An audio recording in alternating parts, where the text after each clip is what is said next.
अस्सलामुअलैकुम। आज આપણે બનાવે છે ભાજીના પરોઠા। તો ચાલો આપણે શરૂ કરીએ। હું તમને બતાવું કે આપણે શું શું જરૂરી વસ્તુ પડશે। અહીંયા છે મારી પાસે 2 કપ ઘઉંનો લોટ। એમાં આપણે નાખશું 1 ચમચો ઘી। એમાં આપણે નાખશું અડધી ચમચી લસણ આદુ। અહીંયા છે મારી પાસે તેલ જે આપણે વાપરશું તળવા માટે આપણા પરોઠા। અહીંયા છે મારી પાસે તાજી ભાજી જેને હું સાવ કાપી નાખી છું, નાનું કાપી નાખી છું। એમાં આપણે નાખશું ગ્રીન ચટણી। જો તમને ગ્રીન ચટણી ના નાખવી હોય તો જરાય વાંધો નથી, તમે નહીં નાખજો, પણ એનું સ્વાદ જરાક ફાઇન થાય છે। એમાં આપણે નાખશું નિમક અને પાણીથી આપણે લોટ બાંધશું। તો ચાલો આપણે શરૂ કરીએ આપણું લોટ બાંધવા માટે।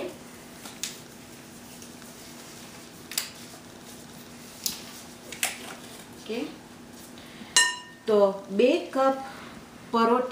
કપ પરોઠા બનાવવા માટે એમાં આપણે નાખશું 1 ચમચો ઘી અને નિમક નાખશું। તમે એમ સમજો 1 ચમચી નિમક। એને જરાક ખાલી એને આમ હલાવી નાખીશ તો નિમક બધી બાજુ પહોંચી જાય। ઓકે, પછી ઘી સાથે આપણે એને સાવ આમ મસરી નાખશું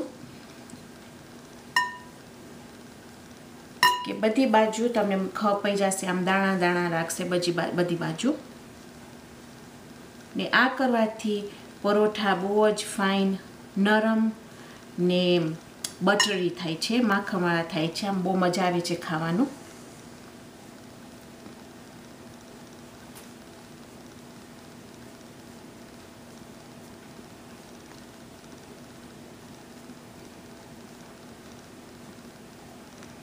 હવે તમે જોશો તો તમે આમ મુઠ્ઠી બનાવશો તો આમ જો આમ તમને એમ થાય કે આમ રહેશે નહીં, પણ આવી રીતે આમ થાવું ખપે। ઓકે, તો આ પરફેક્ટ છે, થઈ ગયું। તો ચાલો આની અંદર આપણે નાખશું ને લસણ આદુ, ખાલી આપણે જરાક એને સ્વાદ માટે નાખીએ છીએ, તો તમે બહુ નહીં નાખજો એમાં। એની અંદર નાખી દેશું આપણી ગ્રીન ચટણી।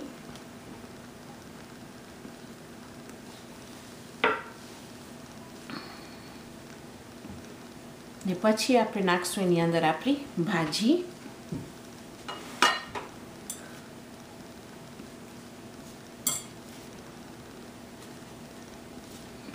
ને 2 કપ લોટમાં હું લગભગ 2 કપ ભાજી નાખું છું। હવે મારી જરાક ભાજી વધારે હોય છે એની અંદર, તમને ઓછી નાખવી હોય તો તમે ઓછી નાખજો એની અંદર। ઓકે, હવે આપણે એને લોટ બાંધી નાખશું।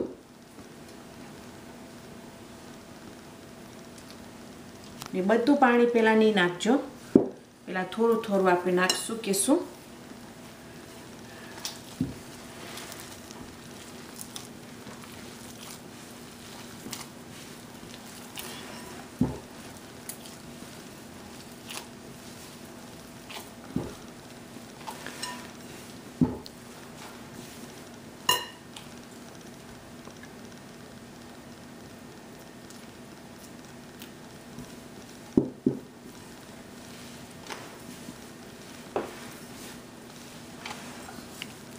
આ સાવડી માટે પણ પરોઠા બહુ જ ફાઇન થાય છે।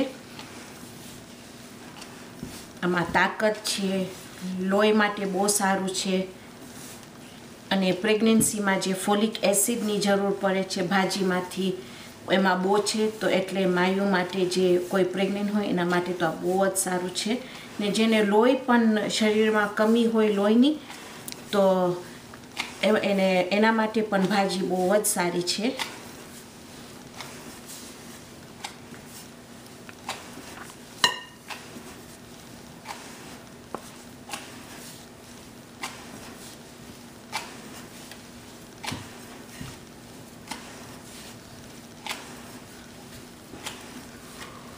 હવે આ લોટ બંધાઈ ગયું છે, પણ આપણે એને 10 થી 15 મિનિટ રાખી દઈશું કે જરાકી આરામ કરે તો શું વણવામાં આપણને ઇઝી થશે.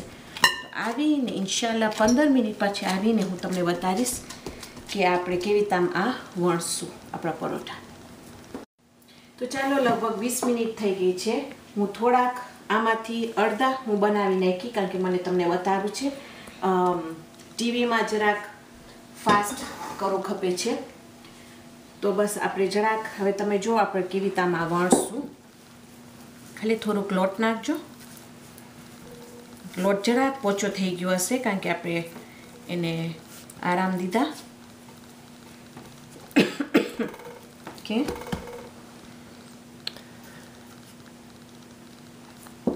હવે આ આપણે એટલું વણશું જેટલું આપણું તમારી પાસે જો નાનું આવી રીતે હોય તો તમે નાના વણજો. આમાં મોટું છે જરાક તો આપણને એટલું વણવું છે કે પાતળામાં પાતળું આપણે જેટલું પાતળું વણી શકીએ એટલું બહેતર છે.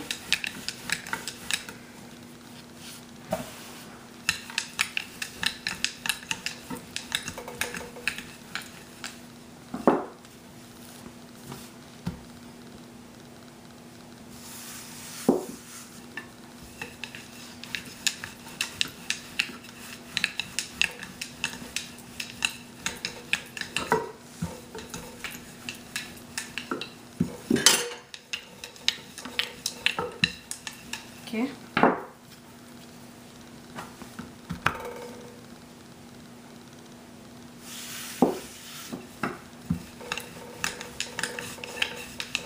ને જેટલું તમે મોટું વણી શકશો, પાતળું વણી શકશો એટલી તમારી પડ થશે પરાઠામાં.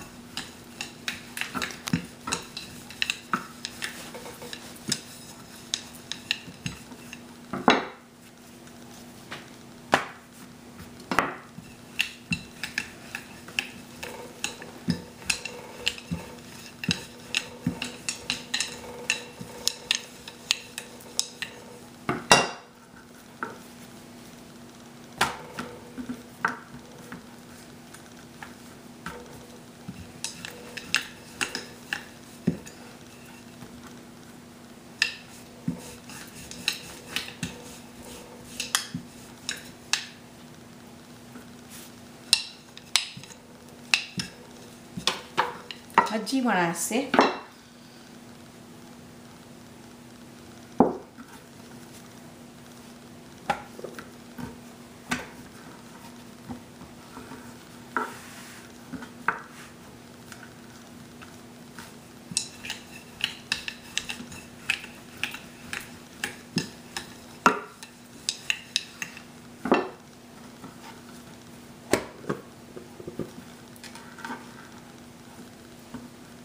Okay.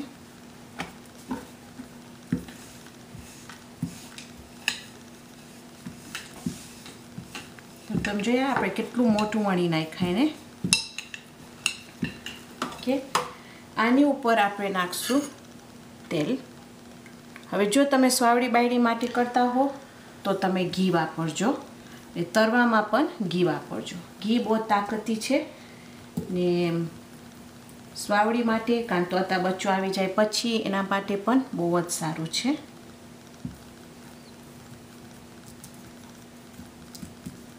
એ જો તમને આમે પણ વાપરવું હોય ઘી તો બિલકુલ તમારા ઉપર છે. કેમ ફાઇન રીતે ઘી થઈ ગયું. તેલ આપણે ચોપડી લીધા. હવે આપણે લેશું લોટ ને આપણે છાંટશું બધી બાજુ આવી રીતે.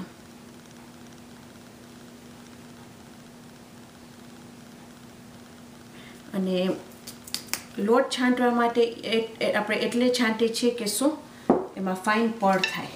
હવે આપણે લગભગ 2 ઇંચના અવિતમ કાપી નાખશું.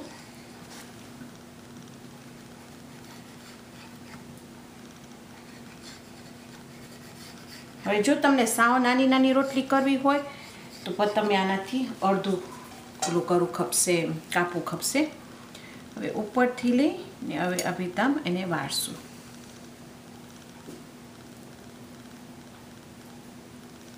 પણ તમે જોશો અંદર આ બધી પડ છે પછી એને બેસાડી દેશું અભિતામ.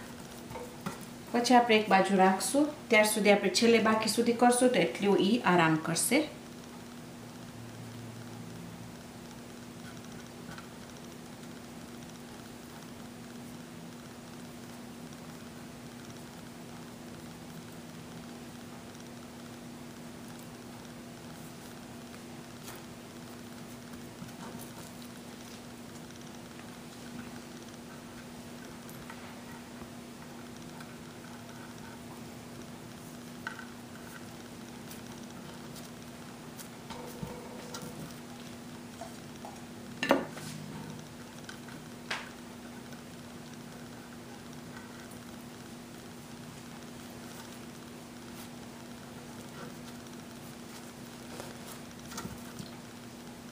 ઓકે, આ છેલ્લું વણી અને આ આપણે રાખી દઈશું ને. જે પેલું વણ્યા હતા એ લેશું આપણે.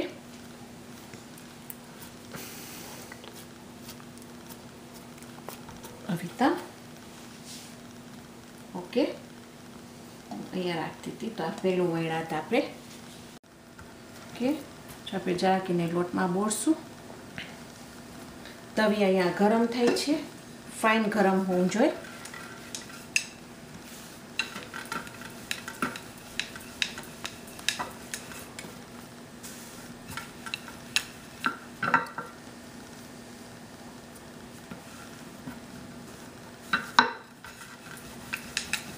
હવે તમને તમારા ઉપર છે કે જેટલી તમને મોટી કરવી હોય, જેટલી નાની કરવી હોય.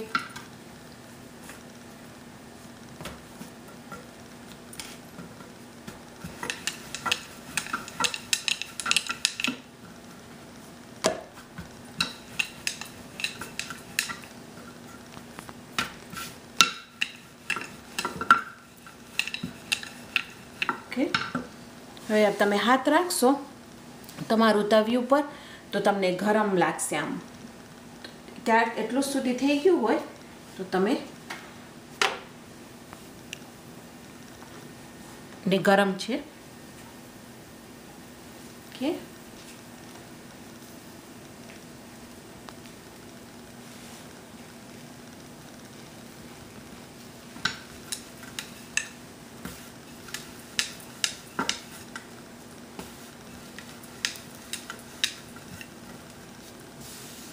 આ બકાલાના શાક સાથે કાં તો અતા સવારના બ્રેકફાસ્ટમાં બટર જામ સાથે કાં તો અતા માખણ ને અથાણા સાથે ખાવાનું બહુ જ મજા આવે છે. હવે હું તમને બતાવીશ, તમને ખબર પડશે. તમે જોશો તો આમ વ્હાઈટ વ્હાઈટ થવા આવશે અને હજી ફળફૂલા નથી થયા, પણ આપણે જોશું નીચે હજી વાર છે. હું તમને બતાવીશ કે આમ ફળફૂલા થવા માંડશે એટલે આપણે એને ટર્ન કરશું.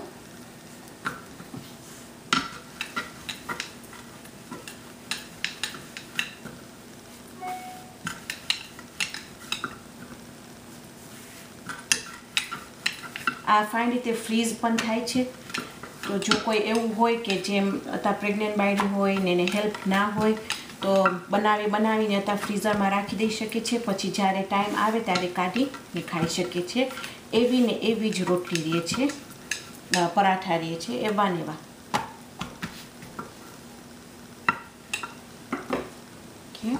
હવે તમે જોશો તો મને ખાસ ખબર છે કે તમે જો અહીંયા ખાસ ફળફૂલા છે, જો ખાસ ફળફૂલા છે અહીંયા. હવે આપણે એને નીચે જોશું તો જો જરા આમ સ્પોટ્સ થઈ ગયા છે એટલે હવે આપણે એને ફરાવી લઈશું. ફરાવીને આપણે એના ઉપર તેલ નાખશું. અવિતા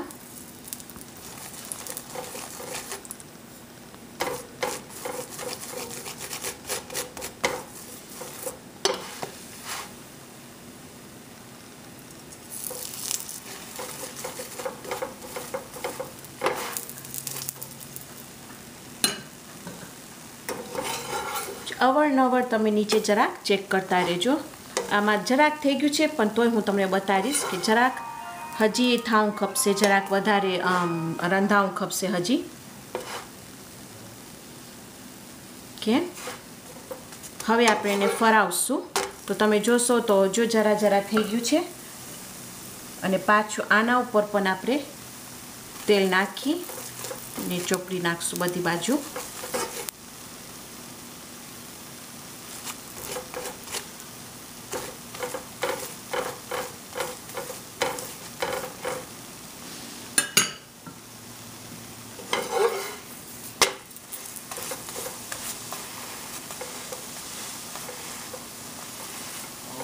હવે આના ઉપર જરૂર નથી કે આપણે એના પર જરૂર નથી આપણે કે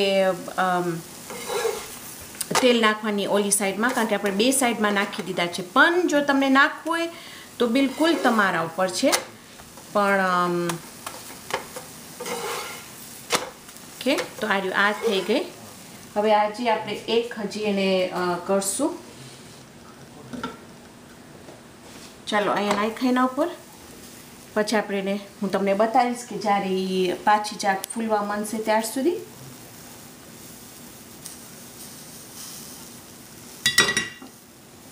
અને હાઈ ટાંડા ઉપર બરાબર છે, કારણ કે આ જે પરોઠા છે આપણે એને બહુ પાતળા કરે છે, એટલા બધા આપણે એને જાડા નથી વણતા. પણ જો તમને એમ ગમે કે આટલા જાડા હોય તો પછી તમને તાપ એનું લો કરવું ખપશે કે ઓછું રાખવું ખપશે તાપ.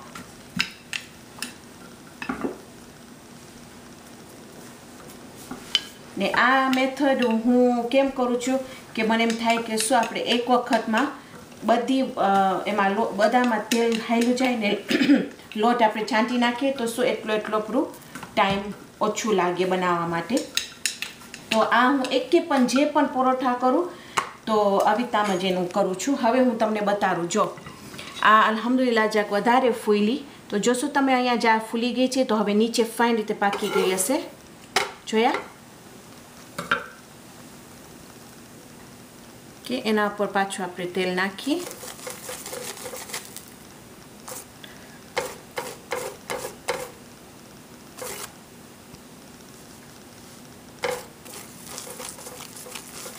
જરાક વાર રાખીને આપણે પાછું એને ફરાવી નાખશું.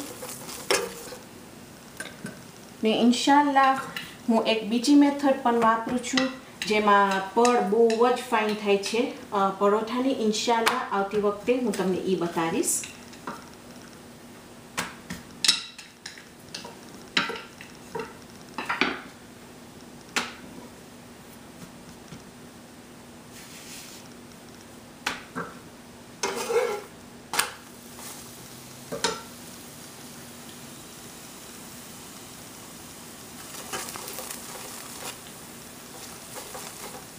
તો હવે આપણી આ પરોઠા થઈ ગયું છે.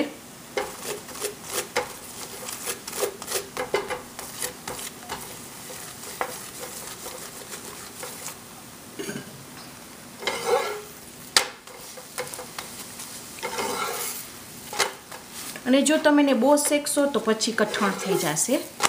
તો જેતામ રોટલી જેટલી આપણે વધારે રોટલી શેકીએ છીએ એટલી રોટલી કઠણ થાય છે. તો ચાલો થઈ ગયું.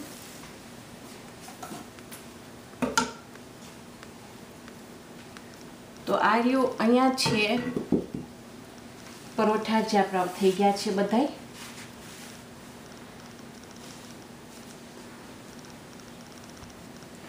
ને 2 કપ પરોઠામાં લગભગ 3 4 5 6 7 8 9 10 11 કાં તો 12 પરોઠા નીકળશે.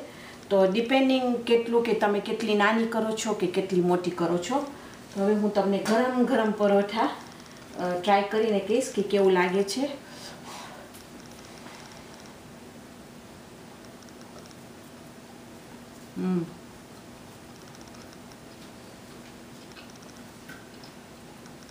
બહુ જ સરસ છે, બહુ જ એક્ઝેક્ટ.